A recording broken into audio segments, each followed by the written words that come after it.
waxbarashadu waynoo wanaage waxbarashadu waynoo wanaage walaalayaalo wada ogaada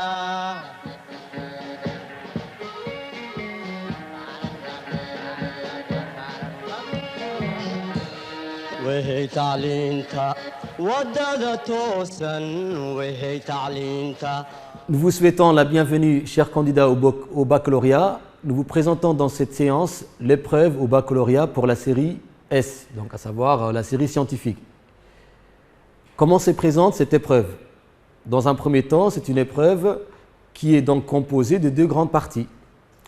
Là, je parle de l'épreuve au baccalauréat pour le premier groupe. Donc, comme pour les autres séries, c'est une épreuve qui est notée sur 20 points.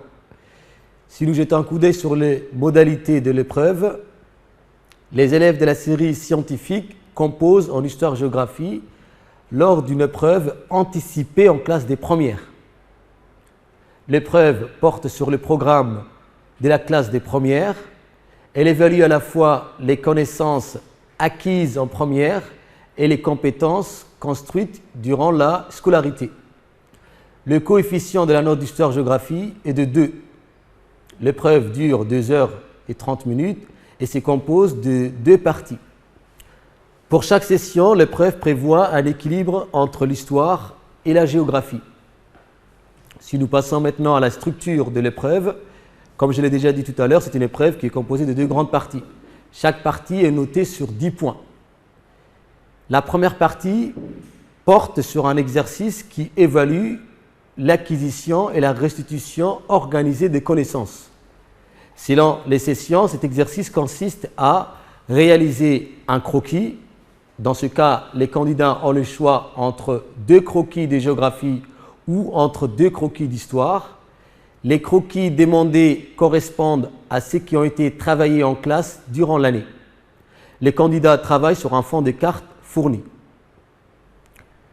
Où les élèves auront un exercice qui consiste à rédiger une réponse organisée à un sujet d'histoire ou de géographie.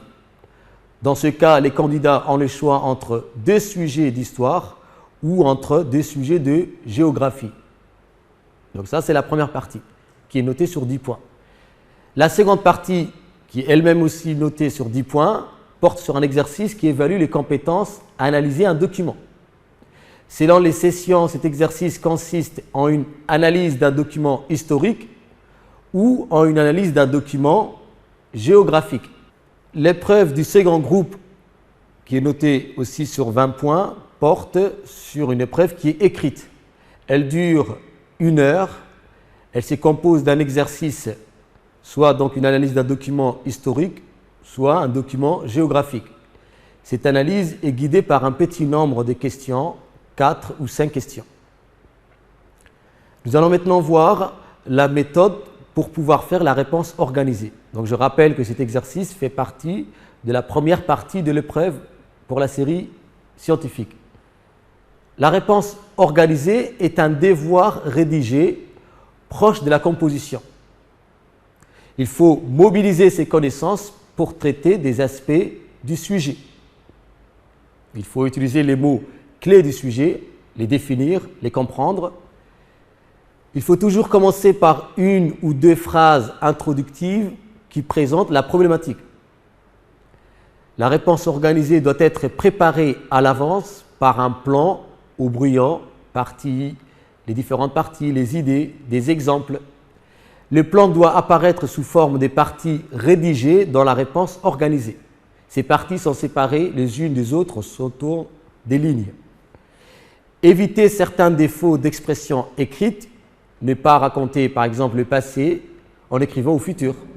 Utiliser plutôt le présent de narration. Construire des phrases simples et ponctuées. Donc cet exercice qui est donc la réponse organisée est un exercice proche de la composition mais qui est quand même différent. Il est beaucoup plus simple. L'introduction et la conclusion sont beaucoup plus simples avec 2 ou 3 phrases maximum. Maintenant, nous allons jeter un coup d'œil sur le type d'exercice qu'on propose aux élèves de la série S. Comme je l'ai déjà dit tout à l'heure, on peut vous donner un exercice qui porte sur un croquis. Donc ici, je vais vous montrer très rapidement un sujet croquis pour vous permettre de voir à quoi vous allez avoir à faire. Alors le sujet que je prendrai ici, un sujet assez simple, l'Afrique, un acteur dans la mondialisation. Alors pour ce qui est de la méthode, je vous renvoie aux précédentes sessions. Pour ce sujet qui porte sur le croquis, on vous donne dans un premier temps un fond de carte vide sur lequel il faudra travailler dessus. Donc dans un premier temps, on a vu la méthode, il faut analyser le sujet, le comprendre, mobiliser des connaissances et bien sûr faire la légende pour pouvoir donc travailler et reporter ces informations sur le fond de carte. Comment se présente le fond de carte une fois qu'on a fait le travail? C'est ce que vous voyez sur l'écran. Les fonds de carte, donc là on voit très bien, comme le sujet porte sur l'Afrique, un acteur dans la mondialisation, il faut montrer comment ce continent est intégré à la mondialisation. Donc il faudra montrer les grandes puissances plus ou moins intégrées à la mondialisation, comme par exemple la couleur vert clair pour les pays du nord de l'Afrique, donc les pays du Maghreb, le Maroc, l'Algérie, la Libye. Montrer également la puissance émergente du continent, à savoir l'Afrique du Sud. Il faut aussi donc colorier les autres parties du continent avec la couleur jaune pour dire que ce sont des espaces pas vraiment très intégrés à la mondialisation. C'est ce qu'on appelle les PMA, les pays les moins avancés. Il ne faut pas oublier de faire la nomenclature en précisant les villes, les noms des villes, les noms des océans, montrer les interfaces, le flux de la mondialisation entre l'Afrique et le reste du monde, montrer les pays pétroliers et d'autres exemples qui apportent des précisions sur ce sujet de croquis. Bien sûr, la légende doit être organisée en 2 ou 3 parties, selon donc, ce que vous avez choisi comme plan de travail. Donc voilà très brièvement l'exercice sur le croquis. Dans un second temps, on peut vous donner un exercice sur l'analyse d'un document. Alors, l'analyse d'un document, on prend un exemple ici sur un cas. Alors là, ici, vous avez un texte pris de votre manuel et qui vous montre comment il faut faire un travail d'analyse sur un document. Donc, il faudra préciser, bien sûr, la nature exacte de ce texte. Il faudra repérer l'auteur, la source, la date de rédaction. Donc, on peut vous donner ce document type texte et il faudra donc répondre à 3 ou 4 questions. Donc les questions ici présentes sont, dans un premier temps, présenter l'auteur et le document. Quel jugement l'auteur porte-t-il sur la domination française? Que propose l'auteur? Donc il faudra bien lire le texte, repérer les grandes idées, essayer de comprendre les mots difficiles pour pouvoir répondre aux questions. Alors je vous donne quelques éléments de réponse pour vous montrer très brièvement à quoi il faut écrire comme réponse. Alors les réponses aux questions sont les suivantes. Pour la première question, présenter l'auteur et le document. Très brièvement, il faut dire que Léopold Sédar Senghor est un écrivain, poète, un homme politicien, donc bien sûr sénégalais. Il fut le premier président du Sénégal indépendant. Il fonde avec Aimé Césaire le mouvement de la négritude qui défend les valeurs des civilisations issues de l'Afrique noire. La nature du document, très brièvement, c'est un texte, plus précisément un extrait d'un livre. Donc il faudra donner l'intitulé du livre. Dans cet extrait, il définit les relations qui doivent s'établir entre la métropole et les colonies. Pour la seconde question, quel jugement l'auteur porte-t-il sur la domination française? Là, les éléments de réponse sont les suivants. Senghor ne rejette pas totalement la domination coloniale française, mais il milite pour des relations plus équilibrées qui prennent en compte l'intérêt des peuples colonisés. Toutefois, il conteste toute idée d'assimilation. La troisième question, que propose l'auteur? Ici, il propose la formation d'une communauté politique africaine associée à égalité avec la France. Leurs représentants siégeront ensemble au Parlement impérial, mais les colonisés ne disposeront pas des mêmes droits politiques car l'égalité n'a été qu'une façade. Donc voilà quelques éléments de réponse pour ce type de document. Pour pouvoir bien analyser le document, il faudra bien sûr maîtriser la méthodologie. Donc à vous de travailler maintenant. Je vous souhaite bon courage. Nous allons voir la méthodologie pour la série SG et par la suite nous allons faire un exercice type bac pour cette série. Alors, faisons un petit rappel sur la méthodologie pour cette série. La première partie consiste à répondre par une réponse courte à 5 questions, couvrant l'ensemble du programme. Les questions peuvent porter sur une notion, un problème, des localisations, un territoire, des acteurs, des stratégies, une typologie, un jeu d'échelle figurant au programme de la classe terminale. Donc cette première partie est une partie qui porte sur des questions qui mobilisent vos connaissances. Les questions, donc comme je l'ai dit, peuvent porter sur des notions générales en rapport avec le programme. Il va falloir donner donc des réponses courtes. On entend par réponse courte une réponse rédigée pouvant aller jusqu'à 5 ou 6 lignes, mobilisant les connaissances et les compétences accumulées pendant l'année de terminale. Alors je vous donne quelques conseils pour bien répondre à cette première partie de l'épreuve. Il faudra donc lire attentivement la question pour bien en comprendre le sens, rédiger sa réponse en utilisant des notions géographiques et en localisant vos exemples, essayez d'être complet et nuancé lorsqu'il s'agit d'une question sur un problème géographique. Évitez tout style télégraphique ou toute abréviation. Donc il faudra bien lire les questions, bien les comprendre et donner des réponses claires, précises et concises. La deuxième partie repose sur un croquis qui vous demande de mobiliser votre maîtrise du langage cartographique. Un sujet vous est proposé. Il est accompagné d'un fond de carte. Les attendus sont les mêmes que ceux qui figurent ci-dessous pour la série LES. Le croquis comporte un titre et une légende. La légende est organisée en 2 ou 3 parties pertinentes au regard du sujet. Les noms sont posés horizontalement et avec exactitude. Les figurés sont de type point, ligne, des surfaces où les choix sont pertinents. Les localisations doivent être exactes, la cartographie est soignée, les croquis expriment une ou plusieurs idées en relation avec les sujets. Par exemple, différenciation des flux et des espaces. Alors, comment se présente l'épreuve d'histoire-géographie pour la série SG? Comme on l'a déjà dit, c'est une épreuve qui est composée de 2 parties. Une première partie qui peut être donc soit en histoire, soit en géographie, selon les sessions. La deuxième partie, c'est aussi pareil, donc on peut vous donner une partie qui porte sur l'histoire ou la géographie. Alors, prenons un exemple. On va faire un exercice type bac, la première partie avec l'histoire. En quelle année l'essentiel des colonies françaises d'Afrique subsaharienne accède-t-elle à l'indépendance? Donc, c'est une première question qui appelle, bien sûr, aux connaissances que vous avez du cours. Deuxième question. Donnez 2 défis qui caractérisent la situation de l'Afrique subsaharienne du milieu des années 1950 à la fin des années 1980. Que signifie le terme tiers-monde? Troisième question. La quatrième question, elle porte à citer 2 leaders des indépendances en Afrique et en Asie. Cinquième question. Citer 2 États asiatiques devenus indépendants après la Seconde Guerre mondiale, en précisant pour chacun la puissance coloniale concernée. Alors, des exemples de réponses, ce sont les suivantes.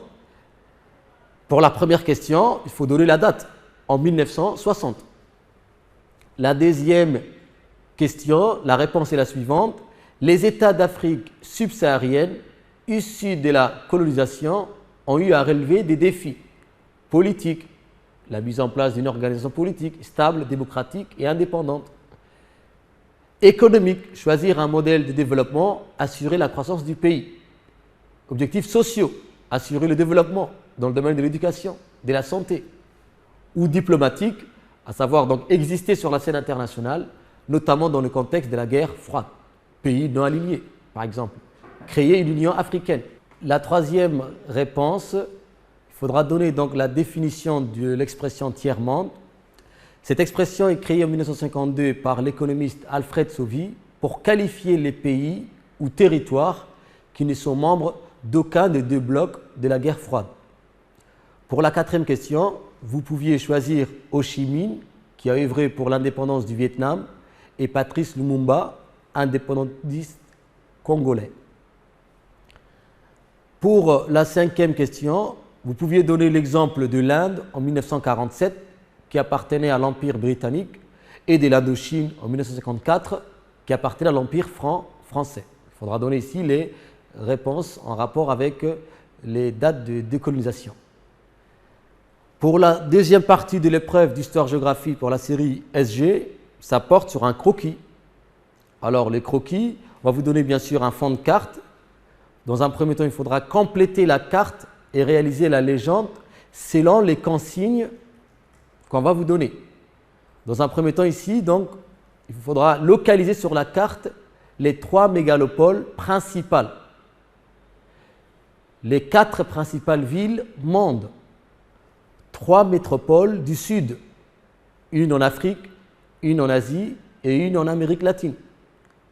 Donc ces villes qui sont des relais de la mondialisation en choisissant les figurés qui conviennent.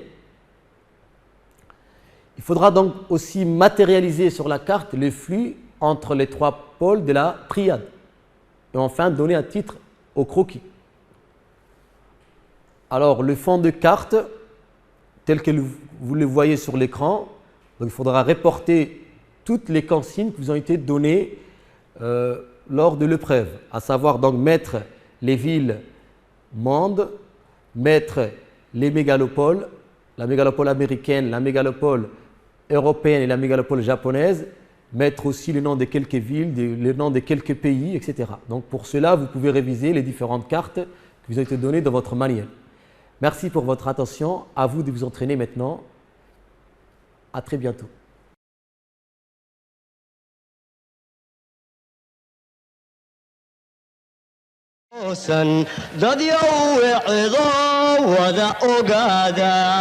Chers téléspectateurs, chers élèves, bienvenue dans cette nouvelle séance des cours télévisés. Je me nomme Idriss Ali Ahmed, professeur de sciences économiques et sociales au lycée de PK12. Chers élèves, nous allons traiter un aspect technique de ce programme. Il s'agit de la méthodologie d'une épreuve de SES du second groupe. Alors je répète bien, la méthodologie d'une épreuve de SES du second groupe. Alors j'ai bien dit du second groupe. Alors pourquoi cette thématique aujourd'hui? Alors, j'ai choisi cette thématique aujourd'hui parce que dans votre révision, dans votre volonté de réussir, vous avez tendance à réviser les notions du programme des terminales ES ainsi que la méthodologie de l'épreuve de premier groupe, c'est-à-dire mobilisation des connaissances, étude des documents et raisonnement s'appuyant sur un dossier documentaire. Mais ce que vous négligez, chers élèves, c'est les révisions pour ce qui est des épreuves de second groupe. Je respecte votre volonté de réussir dès le premier tour. C'est un objectif assez ambitieux et un sentiment assez louable. Mais il faut s'y préparer à toutes les éventualités et donc aussi le fait de se retrouver en second groupe. Et donc nous allons étudier cette méthodologie aujourd'hui. Alors, quelles sont les modalités de cette épreuve? Nous allons d'abord étudier les élèves qui sont concernés et qui vont passer le deuxième groupe d'épreuves. Alors, ce sont des élèves qui ont obtenu au premier tour, bien sûr, une note qui est égale ou supérieure à 8 sur 20 et strictement inférieure à 10 sur 20. Et donc, les élèves qui se trouvent dans cette fourchette seront appelés à passer une épreuve de second groupe. Deuxièmement, le choix qui vous sera imposé sera très large. Il n'y a pas que le SES. Il y a plusieurs matières aussi à choisir. Il y a les mathématiques, l'histoire géo, les langues vivantes, ainsi que d'autres matières dont vous avez plusieurs choix. Ensuite, l'épreuve, la durée de l'épreuve ou bien le déroulement de l'épreuve. Alors, le temps de passage pour cette épreuve est différent pour celui du premier groupe. En effet, le temps de passage pour cette épreuve est de 2 heures et non plus de 4 heures comme au premier groupe. Coefficient 9, tout simplement. Et donc, comme d'habitude, aucun document ne sera accepté, y compris les calculatrices aussi. Elles seront interdites. Alors, concrètement, comment se présente un sujet de second groupe de SES? Ici, nous allons présenter à quoi correspond un sujet de second groupe de SES. Alors, ce sujet, il est composé de 2 parties, qui sont complètement distinctes. La première partie correspond à une étude de documents. Elle est composée d'un document simple suivi d'une série de questions.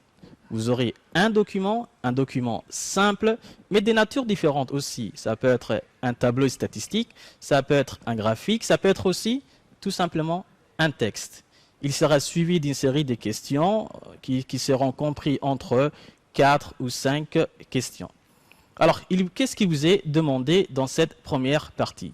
Alors, il vous est demandé de répondre à ces questions en adoptant une démarche méthodologique rigoureuse de présentation du document, des collectes et des traitements de l'information. En effet, vous devez complètement axer vos réponses sur le document qui vous sera présenté. Alors, tout en exploitant bien sûr ce document, vous devez aussi faire valoir vos connaissances personnelles. Et en général, cette première partie, elle est notée sur 10 points. La deuxième partie correspond à une argumentation. En effet, elle est composée de 2 thèmes au choix, alors j'ai bien dit au choix, sur des champs différents du programme. Alors notez bien que dans cette partie, vous n'aurez aucun document. Vous serez démunis de toute forme d'aide là, vous n'aurez aucun document. Vous aurez simplement les thèmes à choisir et c'est tout. Et donc la réponse que vous devez fournir sur ces thèmes sera un travail qui est argumenté, structuré, coordonné. Concrètement, comment se présente un sujet de SS de second groupe? Le sujet est composé de 2 parties distinctes et complètement différentes. Alors, le concepteur a le choix entre une première partie économique et deuxième partie sociologique, ou bien vice-versa. La première partie, avant tout, est composée d'une étude de document. Il est composé d'un document suivi d'une série de questions. Alors, dans cette partie, vous aurez un seul document et des questions qui se réfèrent à ce document.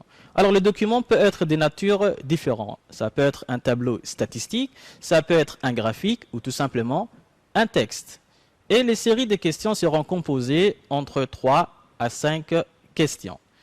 Alors, il est demandé à l'élève d'avoir un travail rigoureux dans sa réponse. Donc, il doit adopter une démarche méthodologique de présentation du document, ainsi que des collectes et des traitements de l'information.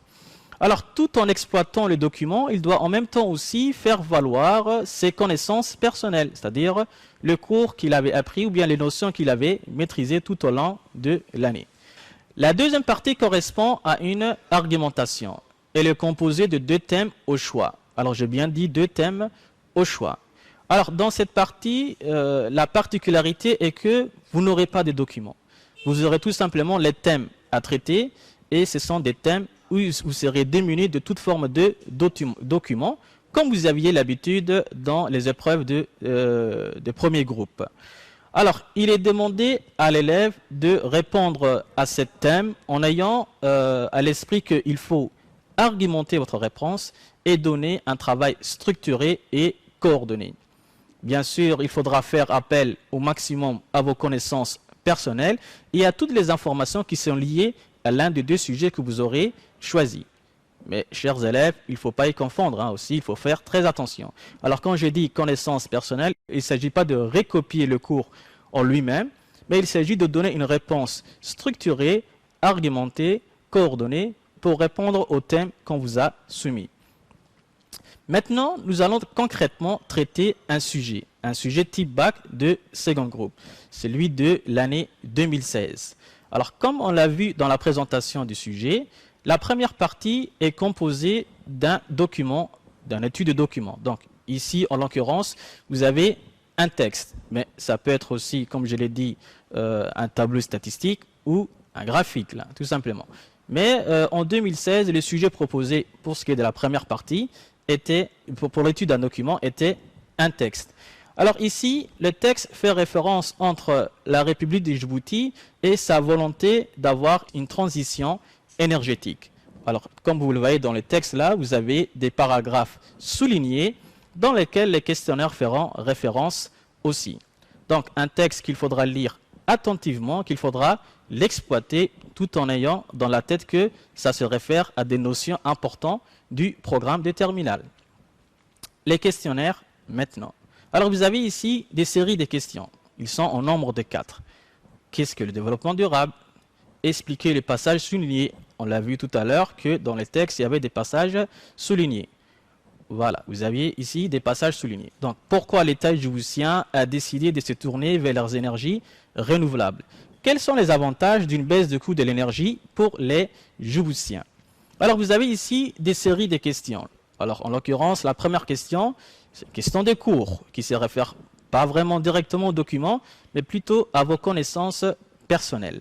Et donc, comme je l'ai dit, il s'agit d'exploiter au maximum les documents, tout en ayant dans la tête les notions importantes de vos connaissances personnelles ou bien les notions de votre programme de terminal ES. Alors, nous allons essayer de répondre un par un à ces questions. Pour ce qui est de la première question, qu'est-ce que le développement durable? Alors, comme je vous ai dit, c'est une question de cours. Alors, le développement durable est un développement qui prend en compte les besoins des générations présentes sans compromettre celui des générations futures à répondre aux leurs, tout simplement. Alors, c'est une définition partagée par tous les économistes et une définition qui se trouve bien sûr dans votre cours de SES. Alors, si jamais on vous le demande, vous devez répondre par cette définition. Ensuite, la question suivante s'adressait au passage souligné. Alors, dans le texte, vous avez remarqué qu'il y avait un passage souligné. Donc, une politique énergétique durable, agissant tant sur la production que sur la consommation, contribuera à l'atteinte des objectifs de la croissance verte et la redistribution de richesses. Alors, comment pourrait-on expliquer ce passage souligné? Alors, le gouvernement djiboutien investit beaucoup dans les énergies renouvelables pour deux objectifs. Alors, premièrement, créer une croissance verte, une croissance non polluante, une croissance qui respecte l'environnement. Et en même temps aussi, il doit garantir une meilleure redistribution de richesses.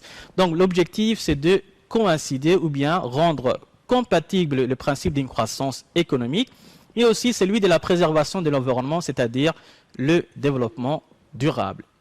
La troisième question. Pourquoi l'État djiboutien a décidé de se tourner vers les énergies renouvelables? Pourquoi l'État djiboutien a tout d'un coup décidé d'investir dans les énergies renouvelables? Alors, les attentes sont nombreuses dans ce domaine. Alors, premièrement, il s'agit de profiter des énergies vertes, des énergies propres et des énergies abondantes. Et Djibouti regorge beaucoup de potentialités dans ce domaine.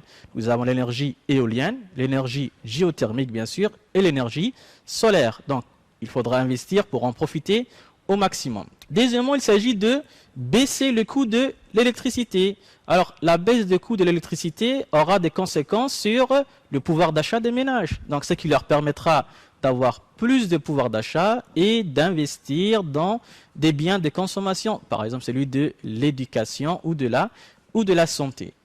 Et bien sûr, baisser le coût de l'énergie, investir dans les énergies renouvelables, baisser le coût de l'énergie, c'est en même temps aussi favoriser l'attraction des entreprises étrangères.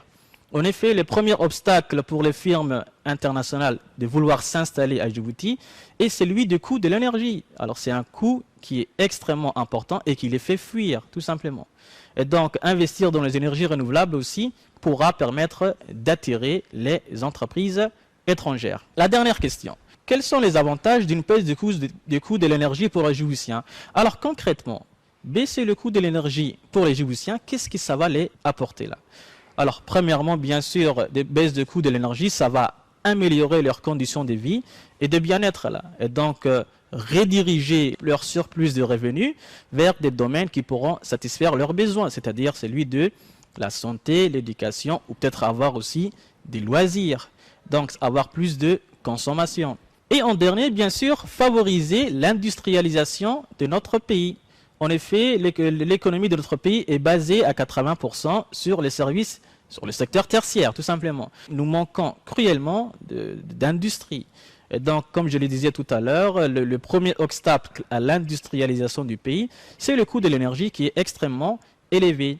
Et donc, le coût de l'énergie baissé, ce qui pourra attirer les firmes internationales. En même temps aussi, les Djiboutiens pourront investir et créer leur propre entreprise, tout simplement. Et en même temps aussi, créer des emplois, réduire le chômage et favoriser la croissance. Donc, ce qui pourra concrètement améliorer les conditions de vie et de bien-être de chaque citoyen.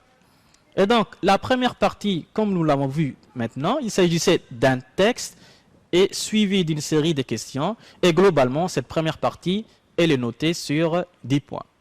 Alors, la deuxième partie de ce sujet type bac sera axée sur l'argumentation. Alors, comme on l'avait dit tout à l'heure lors de la présentation de la méthodologie, vous aurez affaire à deux thèmes. Deux thèmes sans document. Alors, je répète bien, vous avez deux thèmes. Mais deux thèmes dont vous aurez le choix. C'est-à-dire que le choix vous sera donné entre les deux thèmes. Vous devez choisir l'un des deux thèmes. Bien sûr, cette deuxième partie, elle est notée comme sur la première partie sur 10 points. Et donc, le sujet du bac ES du second groupe de l'année 2016, dans la deuxième partie, il y avait deux thèmes. Celui de montrer que le travail contribue à l'intégration des individus, l'intégration sociale des individus. Le deuxième thème, il s'agit bien sûr de l'équité et justice sociale, le chapitre équité et justice sociale. Par quels moyens les pouvoirs publics réduisent-ils les inégalités? C'est-à-dire, comment les pouvoirs publics peuvent-ils contribuer à la justice sociale tout en réduisant les inégalités? Alors, puisque vous n'avez pas de documents, vous devez essentiellement faire appel à vos connaissances personnelles. Mais faites attention, chers élèves, il ne s'agit pas de recopier votre cours mot pour mot. Il s'agit de donner une réponse structurée, une réponse argumentée, une réponse cohérente. Il ne s'agit pas non plus de donner une réponse exhaustive. Il faut être clair, il faut être explicite, il faut être explicatif dans votre démarche là. Et nous allons voir maintenant pour ce qui est de la correction. La correction du thème 1. Montrer que le travail contribue à l'intégration sociale des individus. Alors, il s'agit bien sûr du chapitre intégration et solidarité. Alors, dans cette question, qu'est-ce que nous devons retenir? Le travail, qui est une activité professionnelle rémunérée, doit permettre à l'individu de trouver sa place dans la société. Ça doit lui permettre de s'intégrer. Alors, comment? Le travail, avant tout, c'est un facteur puissant d'intégration, dans le sens où il permet à un individu de trouver son identité sociale.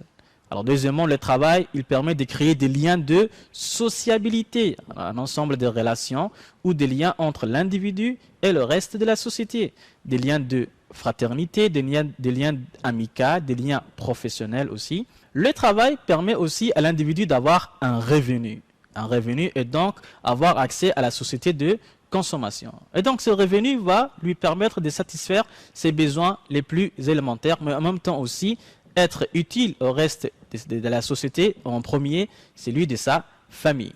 Le travail permet aussi de garantir une solidarité entre les individus. En effet, chaque travailleur contribue au système de protection sociale. En effet, en payant les cotisations sociales, il permet à d'autres individus qui n'ont pas de revenus d'avoir des revenus qui leur permettront aussi de satisfaire leurs besoins, tout simplement. Alors, les réponses sont exhaustives ici. Quant à vous, votre réponse doit être structurée, argumentée et cohérente avec les sujets qui vous a été posés. Bien sûr, si vous pourriez aussi expliciter vos réponses, si vous pourriez rajouter avec vos arguments des exemples de votre part, cela serait beaucoup mieux aussi. La deuxième correction de notre sujet, la correction de notre thème. Alors, par quels moyens les pouvoirs publics réduisent-ils les inégalités? Alors, les pouvoirs publics, concrètement, de quels moyens possèdent les pouvoirs publics pour lutter contre les inégalités, mais en même temps aussi contribuer à la justice sociale? Alors, premier moyen, il s'agit du prélèvement obligatoire. Alors, comme son nom l'indique, il s'agit de prélever ceux qui en ont le plus et le redonner à ceux qui en ont le moins. Donc, il s'agit de garantir une forme de redistribution horizontale ou verticale, mais avant tout, ça permettra à la société d'avoir une forme de cohésion. Et donc, la redistribution, avant tout, permet de financer les systèmes de protection sociale. Qu'est-ce que la protection sociale? L'ensemble des mécanismes qui permet à un individu d'être protégé face aux risques sociaux. Mais la redistribution aussi permet de financer les services collectifs. Alors, qu'est-ce que les services collectifs? Ce sont un ensemble de services qui sont financés directement par l'État. Dans ce cas, on parlera des services publics. Alors, des exemples de ces services publics, il y a l'éducation, la santé, le transport en commun, la sécurité ou la défense. Alors, ces services sont indispensables pour tous les ménages, pour les riches comme pour les pauvres là. Et donc, l'État met un point d'honneur à ce que ces services soient accessibles à tout le monde. L'objectif de l'État en donnant accès à ce service à tout le monde est de garantir une forme de cohésion sociale. Par exemple, au niveau de l'éducation, les élèves qui sont issus des parents riches, tout comme les élèves qui sont issus des parents pauvres, là, vont s'asseoir côte à côte, sans aucune distinction de race, de sexe ou de leur appartenance religieuse, tout simplement. Alors, autre moyen pour l'État de lutter contre les inégalités, il s'agit de la discrimination positive. En effet, l'État peut utiliser l'instrument réglementaire pour favoriser une catégorie de la société, une minorité, on va dire. Alors, cette minorité sont victimes de plusieurs discriminations. De discrimination raciale, différence par rapport à leur sexe. Et donc l'État met en place des mesures ou des lois pour pouvoir favoriser cette catégorie de la société. Alors par exemple, obliger les entreprises à embaucher des handicapés. C'est-à-dire que dans leur effectif, il doit y avoir un certain pourcentage des travailleurs qui sont handicapés. Ou la loi sur la parité entre les hommes et les femmes dans la politique, c'est-à-dire garantir une égalité d'accès à la responsabilité politique au niveau de l'État. Alors, qu'est-ce qu'on doit retenir? Les prélèvements obligatoires, les services collectifs et la discrimination positive, ce sont les moyens que possède un État pour lutter contre les inégalités. Alors, ce deuxième partie aussi, comme on l'a vu maintenant, il est noté sur 10 points comme sur la première partie. Donc, la première partie était un sujet économique et dans la deuxième partie, vous avez un sujet sociologique. Avant de clore notre émission, quelques conseils et recommandations. Lorsque vous aurez obtenu le résultat du premier groupe et si vous avez eu comme information que vous faites partie des élèves retenus pour le second groupe, vous devez immédiatement vous rendre dans le centre d'examen qui vous est référé à vous et récupérer les notes. Vous n'avez pas de temps à perdre là. Bien sûr, il ne faut pas essayer de se laisser démoraliser par vos camarades, par vos copains qui, eux, ont réussi dès le premier tour. Vous le réussirez, mais d'une autre manière. Il faudra donc se remobiliser, il faudra donc se remettre en question, récupérer au plus vite les notes et les analyser. Qu'est-ce qui a marché? Qu'est-ce qui n'a pas marché? Quelles sont les matières où vous avez eu de bonnes notes? Quelles sont les matières où vous avez eu des mauvaises notes? Ensuite, sur le même moment, vous devez aussi rendre une fiche dans laquelle vous devez choisir les 2 disciplines que vous repasserez. Pour ce qui est du choix de 2 disciplines, il faut être stratège. Vous devez choisir 2 matières. Alors, ce n'est pas forcément que le SES, mais vous devez quand même choisir 2 matières parmi plusieurs matières. En effet, le choix doit être bien réfléchi, mûrement réfléchi. Alors, le choix doit avant tout se porter vers des matières qui vous permettront de rattraper votre retard et rapidement. Alors, il est vrai que le SES est l'un des matières qui porte le plus de coefficients, même le plus gros coefficient, le coefficient 9. Alors, le SES est votre matière privilégiée lors de vos choix des différentes disciplines. Alors, il n'est pas non plus obligé de choisir le SES. Alors, quelle matière choisir? Alors, premièrement, il faudra regarder les notes que vous avez obtenues au premier tour. Et donc, il est plus facile de passer de 4 à 10 plutôt que de 10 à 16. Et donc, vous devez avant tout choisir les matières qui comportent les plus gros coefficients et les matières où vous avez obtenu les notes les plus faibles. Donc, ce qui vous permettra de faire un rattrapage très rapide. Ensuite, il faudra aussi ne pas hésiter à demander de l'aide, c'est-à-dire discuter avec vos enseignants. En effet, les enseignants sont présents au moment de remise des formulaires pour le choix des différentes disciplines. Discutez avec eux, essayez de voir qu'est-ce qu'il faudra choisir, quelle stratégie adopter. Et donc, cela vous permettra d'avoir une vision de ce que vous devez faire en second groupe. Alors ensuite, il faudra tout de suite revenir à la maison et commencer à travailler, parce que vous n'avez pas de temps à perdre. Donc, le délai qui sépare au moment de la proclamation du premier tour et celui de l'épreuve du second tour est très limité. Revenir à la maison, revoir les notions importantes, réouvrir les fiches de révision pour que vous puissiez vous remémorer toutes les notions les plus importantes dans votre année scolaire.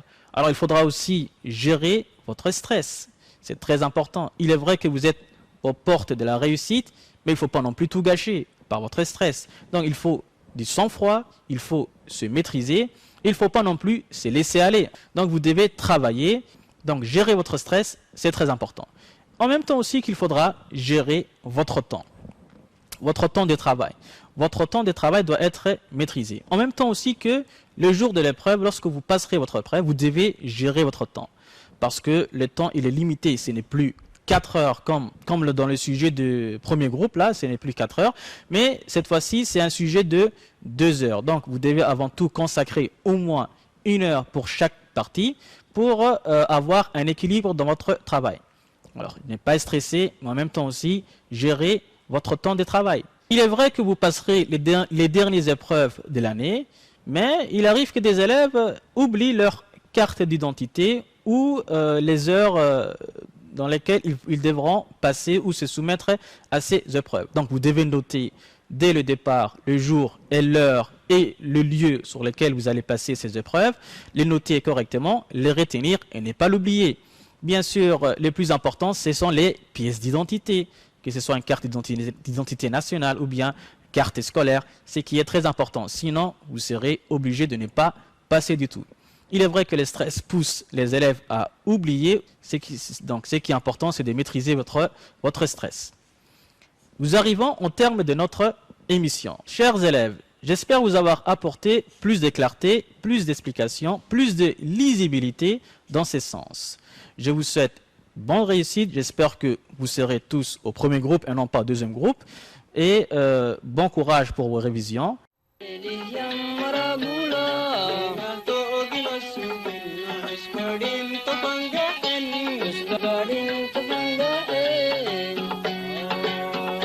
Take care.